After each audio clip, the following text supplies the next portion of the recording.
Hey, good morning. God's blessings to you. We are in John 7. We are going to finish the chapter today. Not quite completely, though, because we're not going to cover verse 53. We'll talk about that next week in connection with the first 11 verses in John 8. And we'll talk about some of the textual challenges with that story. One of the most beloved stories in the New Testament about the woman caught in adultery. We'll save that for next week. But we are finishing this week the Feast of Booths, the Feast of Tabernacles in John's Gospel here, where Jesus goes up. So at the beginning of the chapter, it was the beginning of the feast. Remember, his brothers are making fun of him. Hey, go up to the feast, do what you're doing in public so that people would believe to you. But Jesus does things on his own terms, and so he waits to go up. But he does, of course, go up to Jerusalem. Last week we looked at the middle of the feast, and then this week we're at the end of the feast. And this is a week, and it's actually 8 days. And you can read the details in Leviticus chapter 23 about the Feast of Tabernacles. But we've experienced a week now in John chapter 7, which, hey, fittingly, 7th chapter in John. We've gone through a week. Now, the last great day, there is kind of a argument, I suppose, a little bit about this. Is this the 7th day or is it the 8th day? And both seem to fit. I think it's the 8th day here of the feast, the exclamation point, the last day, the great day, as John calls it. And this is where Jesus is going to say something really profound. And as a reminder, the 8th day, this is the symbol for eternity, because our week is 7 days long. You break through to the 8th day. Hey, we're into eternity. So, John chapter 7, verse 37, on the last day of the feast, the great day, Jesus stood up and cried, "If anyone thirsts, let him come to me and drink." Now, this is echoing things that we've seen before in the Gospel of John. So, his conversation with the Samaritan woman at the well in chapter 4 tells her to drink of the water that he's offering her, and she will never thirst again. And, of course, this is the offer to everybody. So Isaiah 55, Revelation 21. This is an invitation that's so glorious. Come, drink water without price. Those chapters say God is offering us gifts, and we see this in the parable of the wedding banquet. Really, the only requirement is that we believe, that we show up. But we know this about life. 90% of life is, hey, just where you show up, because that's where you show that you care. And we can flip this around and ask, hey, what's important to God? Well, where does he show up? He shows up in our flesh to save us. This is the invitation, though, to you. Come drink water that Jesus offers you without price. It is free. Now, you would think, hey, that's a pretty great offer. Except what do the people want to do to him? Well, they want to kill him for it. And we see this with the Pharisees here in chapter 7. Now, a quick note on punctuation. In the original Greek manuscripts, there is no punctuation. In fact, all the words were lumped together, no spaces either. And so in English, when we translate this, some of this is a little bit of a guess. Where do the periods go? Where do the commas go? And so I have the ESV in front of us, and I disagree where the punctuation marks are, although not absolutely, because I think their point is a secondary point. So just look at this. At the end of verse 37, I put a comma there. So let him come to me and drink, whoever believes in me. So the invitation is, if you believe, come drink water without price, rather than a period. Now what the ESV does is that it connects whoever believes in me with the next part of that verse, as the scripture has said, meaning they're taking what Jesus is saying, the water out of the heart is flowing from the believer. That's what that punctuation is saying. Rather, what this is a clear reference to is actually Jesus himself. So if we read it in the way that I'm suggesting with the punctuation, comma after drink, whoever believes in me, period. Okay? So the believer is invited to drink water. New sentence, as the scripture has said, out of his heart will flow rivers of living water. So we see this at the cross. Out of Jesus' side, out of his heart, rivers of living water. That is the water which we are invited to drink.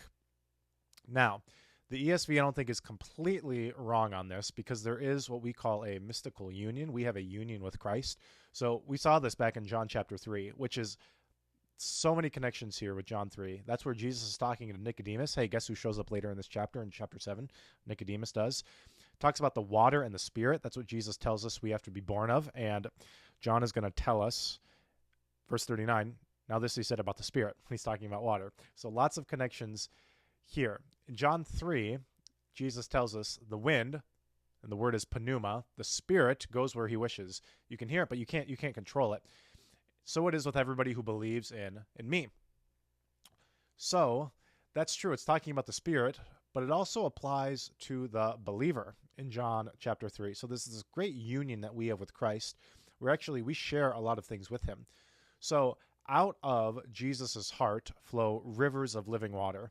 That's the primary meaning of this. But since we are united with Christ, now we have a water welling up in us, which wells up as well, because it is Christ who lives in us now.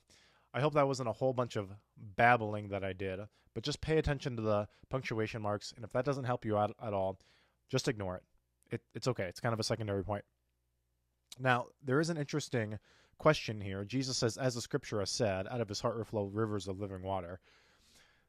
Well, we don't have an exact quotation like that in the Old Testament. We have lots of references to water. So where I want to go is Ezekiel chapter 47, and that is Ezekiel's vision of the new temple.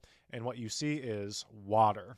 And it starts as a trickle of water, and then it grows up to a little bit of a stream covering his feet, and then to his knees, and to his waist, and eventually Ezekiel has to swim in that river of living water. In fact, that living water, it's called living because it's fresh water, but everywhere it goes, all around it, there's vegetation, there's trees, and it's all growing beautifully and richly. So that's why it's called living water. And of course, who is the temple? It is Jesus Christ himself. And so wherever this water goes, and we can say, hey, this is baptismal water. Of course, that's true. So wherever the water goes, there's going to be life. Verse 39. Now this is talking about the water, okay, because the water and the Spirit are connected. This he said about the Spirit, whom those who had believed in him were to receive. That's future. For as yet the Spirit had not been given, because Jesus was not yet glorified. The glorification of Jesus, that is the crucifixion. Of course, because that's where the rivers of living water flow out of his heart. Verse 40, when they heard these words, some of the people said, this really is the prophet. That's Deuteronomy 18. Moses says, God will raise up for you a prophet like me. So that's the prophet. And this reminds me of Jesus' question to the disciples in the synoptics. Who do people say that I am? And they say, well, some say you're a prophet. Some others say you're Jeremiah. And on it goes. But then Jesus turns around the question, but who do you say that I am?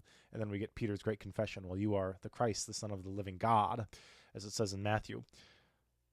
Same kind of idea. And this is always the question. Who do you say that Jesus is?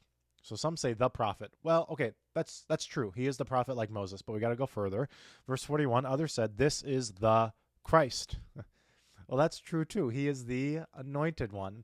We're not going to get, though, the full-throated confession of who Jesus really is until we've got Thomas, who says, my Lord and my God. That is the confession. Who is Jesus? He is I am, as he will constantly say throughout John's gospel. But some said, is the Christ to come from Galilee? That's northern Israel. Not a whole lot is good about Galilee in biblical terms. Not mentioned a whole lot in the Old Testament, and every instance of it is negative. It receives a nickname, good for nothing. So, of course, the Christ isn't going to come from Galilee. They're confused, though, about Jesus' origin, and we'll continue here. Verse 42, has not the scripture said that the Christ comes from the offspring of David and comes from Bethlehem, the village where David was? That's true. Micah 5 talks about the Christ coming from Bethlehem because he is the son of David, so he's got to come from the city of David. And, of course, we know the story. That is where Jesus was born. We know more of the story, though.